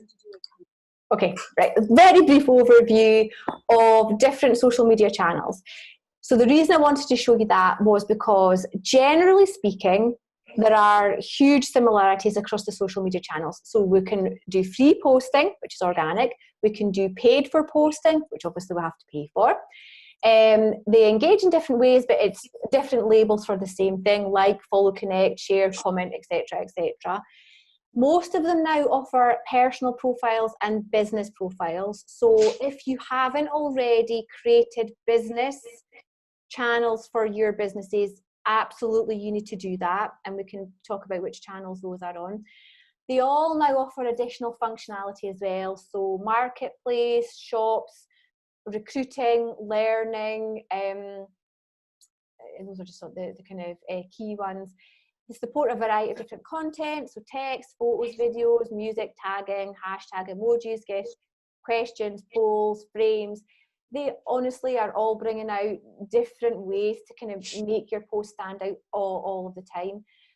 The key thing here is they favour content in certain ways. So I mean that's an obvious one. So Twitter, text drives the Twitter reach much more strongly than text would ever drive Instagram reach. Instagram is much more visual, it's about photos. So the majority of you here, absolutely Instagram would be great for you because you've all got, you're quite visual. Mags, I suppose we can, yours would maybe be a wee bit different if we're talking about events and things like that. So it's understanding each one's preference. So what I would like to be able to do for you all is for you to tell me, that not just now, after the call, once you've done your little paragraph on your business type and you know who your customers are, what type of social media you think is the one that you will use most. Then between the two of us, we can talk about the type of content that you guys should be posting. You will all want to do more than one channel, and that is absolutely fine. But what I would do is absolutely say to you, do not rush out and set up business channels for everything, because they will without doubt not all be appropriate for you. And all that will cause is you'll just get stressed and you'll be like, oh my God, I need to post on 3 channels this week. How am I going to do that? And you're not going to get exactly the same reach from all of them. So why bother with the ones that you're not going to get the reach for? Fantastic example for me, and I'm quite open about this in that, I'm here and I've done all this, and I'm the market expert. Facebook just does nothing for me, to the point where I'm going to drop Facebook, because really where my strength is in LinkedIn, because I'm a professional person, and Instagram because I'm apparently kooky and it seems to roll quite well on Instagram. So I'm gonna drop Facebook, and I've never done Twitter. Sue and Emma and anyone else that's socially driven, Twitter might be ideal with you because there's such a lot of talk and narrative around the kind of whole concept of sustainability, that you could become very strong voices within that space on Twitter. It could be that probably will be that Facebook is just not the right channel for you at all, because that's more about general superficial chat potentially. But I would like to work with each of you to talk about which social media channel would be right for you, because I don't want you just going all guns blazing and just having too much to do and not enough time to do it in. So again, we've talked about the algorithms. We will all try our best to understand them, but please don't beat yourself up and don't get completely consumed by the minutiae detail of, well, why is that now not working at 8 o'clock because last week it worked 8 o'clock? The reality is we're never going to know why it's not worked well at 8 o'clock. So that's gone. Let's move forward. Let's all think about using the insights as well where we can. And again, I've said, if it does get to the point where you're really struggling, you do have just too much going on and you want to be able to manage it all within the one application, we can look at helping out with things like Hootsuite, getting things like that set up. Can I just, sorry, someone shared some advice with me once because I was talking about how I was struggling to kind of grow an audience on Instagram, and they said that Instagram is one of the hardest platforms to grow on because there's no search function. So for example, she said to use platforms such as Pinterest, which I never thought of using Pinterest, but you literally, people look stuff up on there, and then it's much easier for your platform to come up. So I think that's one thing to keep in mind as well, because we all think of Instagram, but sometimes it's harder to grow, so it might be worth using something else to help grow as well. I think the other thing with Instagram as well is if you just can't really get a sense of that reach, that unauthorized, not unauthorized, but unmeasured reach, you know what I mean? So I can't believe the number of people that will say to me, oh, I saw you on Instagram, but they don't even like follow me on Instagram. So it's mentally, and we just can't manage that. We can't measure that. But that's a really great point. And also I'd go back to the point I said to you before. If you're going to pay somebody, absolutely fantastic if you're getting any of this advice for free, because any piece of advice from anybody has value if you're able to use it in any way possible. If you're ever going to pay anybody, please be very careful if they profess to knowing everything there is to know about the social media, because it just can't be the case. All we can do within our network is learn and share our learning with each other, and I absolutely include myself in that as well. So if anyone else has got any other points, please feel free to share at this stage, because it's useful to know. So that was an excellent one. Thanks, Niamh. So I've put some basic stuff up here about Facebook just to try and help you kind of just very initial level, like try and figure out what is the right one for you. So Facebook is dominant. Facebook itself as a singular channel is dominant, but Facebook as an organisation is hugely dominant because it owns 4 of the top 5 social networking apps in the world. So I mean, like Messenger and WhatsApp in there as well. Now both of those are kind of now part of a marketing toolkit as well. It's the market leader. It's ever so slightly male dominated, and the kind of age, so 25 to 45 is kind of where your kind of key audiences are. 80 million small businesses worldwide use Facebook, and most people are using it on their mobile device. I've not sourced these facts for you because I could go and Google stats on Facebook, and I would probably be able to find 10 versions of these that are different, and Facebook themselves are not giving this information out. So it's information that's I don't know what it's not corrupt, but I think we have to kind of look at it broad brush. So what we can take from this is Facebook is massive. If you're mainly looking at males, then you've probably got an ever slight bias there, and probably you're kind of looking at people not Gen Zers and not kind of people over the age of 45 as well. So thinking about your target audience, then it might not be a bad call for you.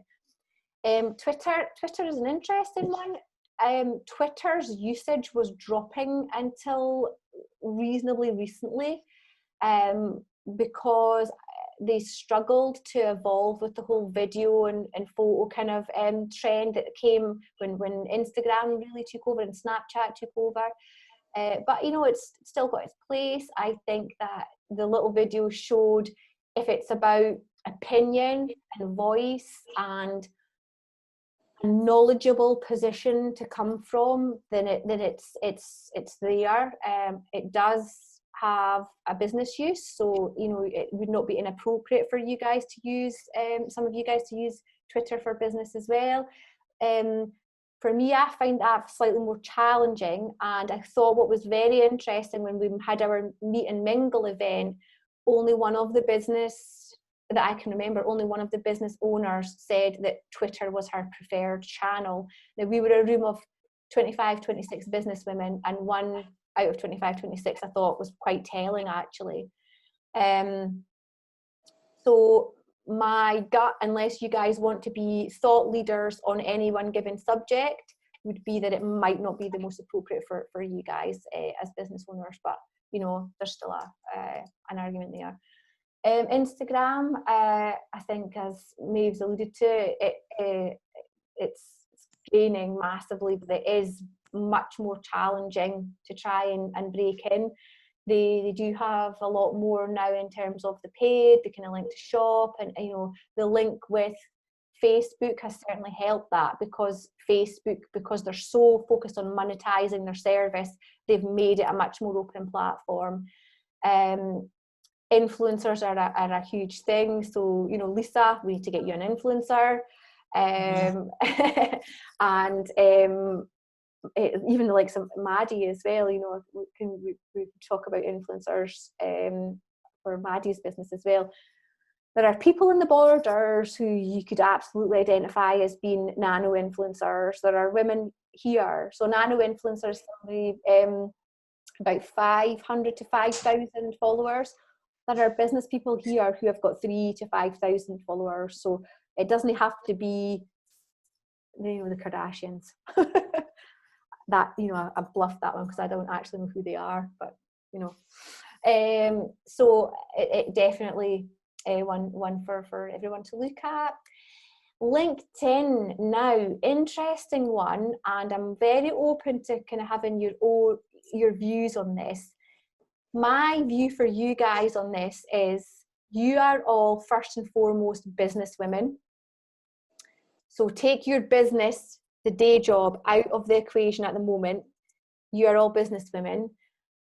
So I would very much advocate you having a LinkedIn profile for yourselves, because I would love for us to be seen as the female business influencers, movers and shakers of the Scottish Borders. Out of interest, who does have a LinkedIn profile? Dave? I do. Max? I don't know if I can see anyone else. I do, but not for the sustainability project, for my other life. Yes, but that's fine actually, because you are Sue, and if it's, you know, if your profile is about Sue, then you know that's right. You don't have to have a business profile, and actually some of you it'd be completely inappropriate for to have a business profile on LinkedIn. But if being a businesswoman is important to you, then I think it's worthwhile looking at. Are you saying, sorry, Emily, that even with the shop, that to promote that through my own profile, which is a coaching profile on LinkedIn, is appropriate? That is an interesting one, and I think that's worthy of a separate conversation between the two of us. Okay, no worries. Yes, so are you on as coaching, or are you on as Sue entrepreneur? Coach at the moment. Right, so I would probably want to broaden that out if we were going to be talking about the shop. Yeah. Okay, so Snapchat, obviously it's hugely used by the younger audience, but the growth here is predicted to be phenomenal. And there are ways to use Snapchat for business, but you know, unless you're really focused on the young, if your target market is not the younger ones, you know, we're not even going to go there. And I would say the same for TikTok as well. Again, what was that? So no, sorry, the growth is on this one, but it's mostly it's younger audiences on there, but it's and again, it has to be right for your brand. So quirky 15-second videos with music, if it's not right for your brand, then you know, I don't even want you to kind of go there. So right, so that was a wee summarisation on social media. So just to be clear, I know that we kind of covered that reasonably quickly. What I would want you to do is feel like you can come and speak to me on a one-to-one about what social media would be best for your business, okay? And then we can talk about posting and content and regularity and all that kind of jazz on a one-to-one basis. Okay, so public relations. So the reason I picked public relations in social media is because you can do them for free. and I wanted to be able to, for you to get going with your marketing communications and your promotions without having to spend any money. So public relations, again, is something that you can actually do for free money-wise, not free time-wise. So what is public relations? I thought it would be quite a good place to start. So there's all sort of kind of weird thoughts around it, probably driven by the likes of Ab Fab, if you're of that generation, or Sex and the City, if you've ever seen that. Samantha had her PR agency, which, you know what, I think both of those programs did it a disservice, because high-end public relations is really, really very impactful and can be very intricate and high level as well. So, you know, politics is really about public relations as far as I'm concerned, but you know, I'm biased. So this is advertising. That's me going, I'm a great marketer, I'm a great marketer, I'm a great marketer, or I'm a great accountant, or whatever. That's advertising. You're going to pay for that. Marketing is me just saying, you know, one time, I'm good at what I do. Branding is if you can get somebody else to sort of advocate you, and we've talked about advocation already, to somebody, another person, to say, I am a brand advocate, I'm a brand endorser of that. Whereas public relations is really about them taking that step further. You have managed that relationship to the extent that somebody is, you know, almost sort of saying, yes, absolutely, no problem there whatsoever. You know, you've got to go with that person. She's the right person for you. So there are very, very subtle differences between advertising, marketing, branding, and PR. But PR is the most powerful of all of these. And if you don't believe me, you can believe these two guys. So Warren Buffett, does everyone know who Warren Buffett is? I think he's like the richest man in the world, or if he isn't, he was at one stage. So it's about reputation, and the PR energy and effort is about building that reputation, and it can take you a long time to do that with a continuous PR effort. Sue and Emma, PR is going to be massive for you guys, but you know, it can go very, very quickly. And Bill Gates, if he was down to his last dollar of marketing budget, he would spend it on PR. I don't think there's any more powerful endorsement of PR for a small business owner than somebody as powerful as him saying that. So why is that? So this is what PR will do for you. It will develop new leads. It will get that endorsement. It develops prospects which are in leads, paves the way for calls, but most importantly, completely establishes credibility. And that's the key one here, is the credibility. Lisa, you talked before about other people coming into the market and undercutting and everything. That erodes credibility. So if you've got your position, what we will do for you is establish credibility to the extent where you're like, I'm not even going to go there because that's not my space. You know, we are the best at what we do. And say Maddie is another brilliant example there. Maddie's credibility will come from the PR that she can generate around working with clients who will achieve their goals. And Lauren's credibility will come from people looking at her images and going, she is a darn good photographer. Sue's credibility will come from validation that what she has is truly sustainable. You know, can you imagine Sue spending 5 years building this reputation only to have one product there that you know, is not sustainable? Your credibility and reputation would be gone. So it's just about in the pressure. I know, absolutely. I mean, I tell you, it's there. Mags's credibility will come from delivering fantastic events. You know, and it's about that, leveraging that. So does it work? So again, another example, I spent a lot of money boosting this program before any PR on social media, and I got zero interest. Now, I did everything that we talked about in terms of the timing of the posts. I set my target audiences in the post. I tried different types of content for my post, and I didn't get anything. So then I sent out a press release. and I got TV, and I got media coverage. And then that then created organic social media content, which wasn't paid for. And I mean, how did you guys come to me today? You came through either an endorsement by somebody who's already on the programme, which is PR. We've talked about that, you know, and trust me, it's a good programme. Lisa, you're a great example of that because you're Leanne's friend, aren't you? And a lot of people got in touch with me after we were on Border News, and a lot of people got in touch with me because they saw the article in the newspaper. Are you all kind of loosely aware of that happening? Yeah.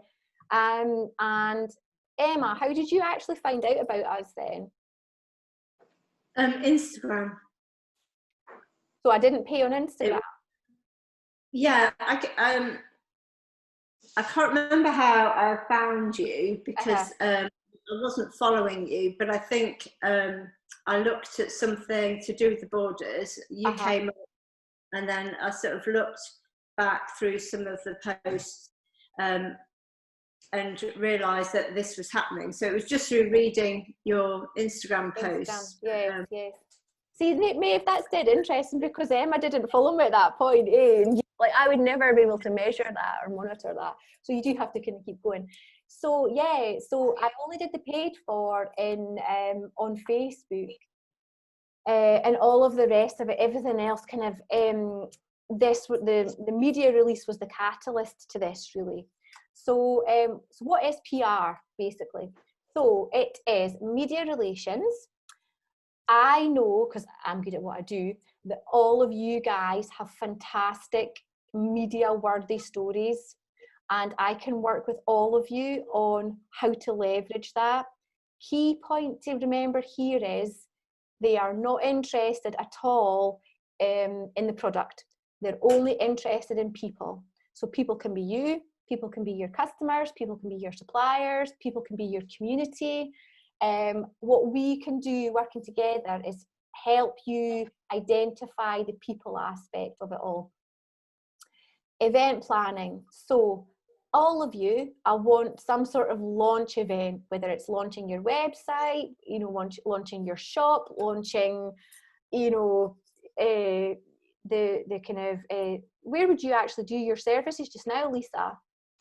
Well, that's kind of where that's kind of why I've kind of came to you guys, because I'm in a bit of a pickle with everything just now. Like, I was looking to maybe I was like going to do obviously freelance, but obviously that's not going to happen with COVID and stuff just now, being unable to go to people's houses and stuff. But I kind of don't know, like I really don't know, and that's kind of why I want some guidance. I mean, I'd kind of love to get my own place, but I kind of need to build a clientele up as well. I kind of just don't know where to turn with it. It's just a bit overwhelming. Right, don't worry, we can definitely help with that, because there are lots of people in the programme that are looking at space. So it could be that we just need to find you safe space at the moment in that COVID safe to help you get that client base with a view to then, like, what is your next step? So we can definitely help with that. So that's fine. So anyway, at some stage you need to have an event. All of you, you know, a launch event or events of any type are fantastic ways to leverage PR. You can always get media on the back of your events as well, so it's really a double hit.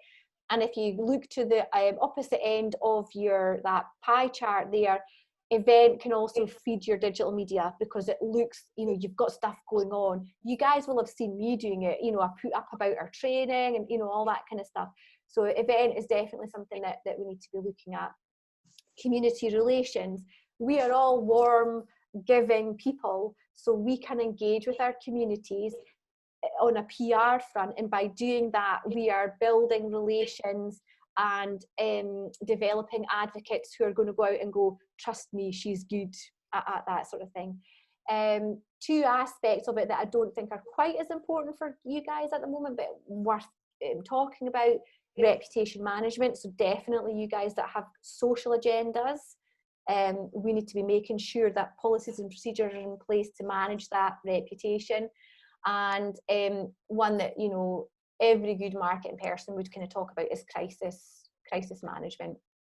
To a certain degree, pricing comms could go into there as well, because if, you know, you increased your price and all of a sudden there was this massive backlash on social media or something about, you know, because your prices have gone up, that's when crisis comms would kick in.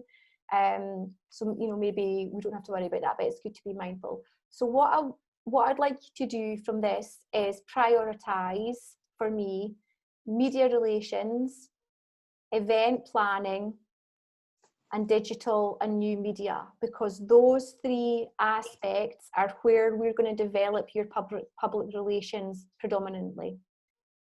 Next, I would put community relations. And a good example of community relations is this group.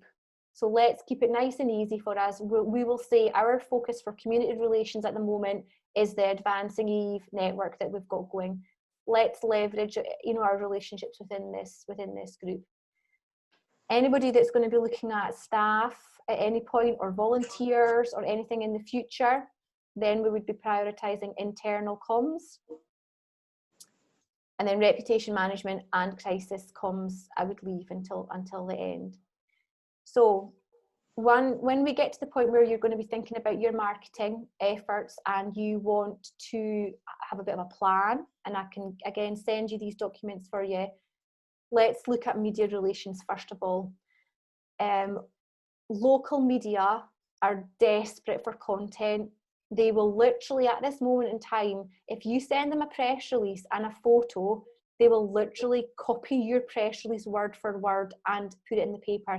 That is unheard of. When I came into this world, to even get local media to look at your media release was a challenge. Basically, there are no journalists anymore. There are people who carry a function called content management. So what they do is, any paper will maybe get 200 media releases a day. They will look at them all. They will look at the number of words, and they know roughly how many words takes up how much space in each of their papers, and they'll know how much space they need to fill. And if they've got a 200 word piece of space and you've got a 200 word release, they just copy and plonk it in. So you've really got a fantastic opportunity to get media coverage. What we need to work on is making sure the story is not the product, it's about the people and the communities that you work with. So did everyone get that order written down okay, or could you want me to resend it in email? Yes, please. That'd be great. Yeah, I'll resend it. I'll definitely resend it. Oh, you're a star. Thank you. So the plan. I don't have anything on this slide because what I want to do is I would like anyone who wants the marketing plan template to send it to me. Send me an email to say that they want it. Yeah. Anyone who wants the Excel spreadsheet template, let me know if you want it. Anyone who wants to send me their product chat, please send it to me. Anyone who wants any help with social media, please let me know and we'll work on that on a one-to-one. It would have been impossible for me to get it right for all of you because your businesses are all different and social media is all different. So I think it's probably better if we do it on a one-to-one. And anyone who wants to work with me on developing PR in that order that we've just identified, let me know and I'll be happy to work with you. So that is the plan going forward. Does that sound okay for everybody? Yeah, no, that's great. Okay, lovely. Does anybody have any questions? I think you've been thank you so much. It's been really nice to know that you've kind of got support and stuff like that, because it's quite daunting getting into things like this. It's like when you don't really know where to go and stuff. So yeah, no, and you know what? You need to feel totally supported, not just by me, but by everyone. Everyone's dead helpful with each other. If your aspiration is to kind of go stage one, get space, stage two, get your own place, we'll support you all the way with that. Absolutely. That's great. So no, and well done on speaking out if you were feeling a wee bit nervous. I think Yeah, I was to start off with. Yeah. I'm okay now. I hate public speaking. I know, no, it's great, it's great. And also, we're in the process of allocating mentors as we speak. So a few of you, we've already allocated one-to-one mentors, and that whole process is underway. It's a lovely problem to have, but more of you wanted a mentor than I had more of you wanted a mentor than I have mentors for. So I'm just going out and recruiting more mentors. But I'm being very careful to make sure that I give the right mentor to each of you. So I'm, you know, if it takes a wee bit longer, that's fine. But you know, you've got 6 months with these women, and they're all amazing. They're all amazing people, and they're all amazing business women as well. So and generally proper leaders within the Borders business community. So you'll gain loads from working from them. And we have coming up the group mentoring session on the 23rd of this month, which is just a catch up. So we're going to be talking about goal setting. Then we have the Bob Keeler is kicking off on the 28th. Then we have the HR for Business on the 4th of November. And I've not announced it yet, but I've got another coach to come in to talk about goal setting and goal achievement. His talk is phenomenal. He talks about how you can take little wins to culminate to achieving big, because sometimes it can look too massive for us all and we're just not sure where to start. His session really helps us bring it down to kind of easier achievable parts. So we've got loads going on anyway. So and other things that I'm still to do that I've not quite got around to doing yet is sending out the document with everyone's business name and social media, kind of, because we all want to support each other on social media. And if anyone wants to follow me on McGowan Marketing, I am 4 likes away from being a nano influencer, so I need support too. Okay, so you know where I am. I'm always happy to answer any questions on email, so feel free to get in touch. I'll send an email out after this session just to get feedback, because I do want to make this better all of the time, and I need your input to help me do that. So please, if there's anything that you want to tell me that you thought I could improve on, don't hold back at all. It's all good. But other than that, I think that's us for the day. Everybody good? I'll have a thumbs up. Yeah, thank you. Thank you so much, Emily. Thank you all. It was really lovely chatting with you. Speak to you later. See you later. Bye. Bye-bye. Bye.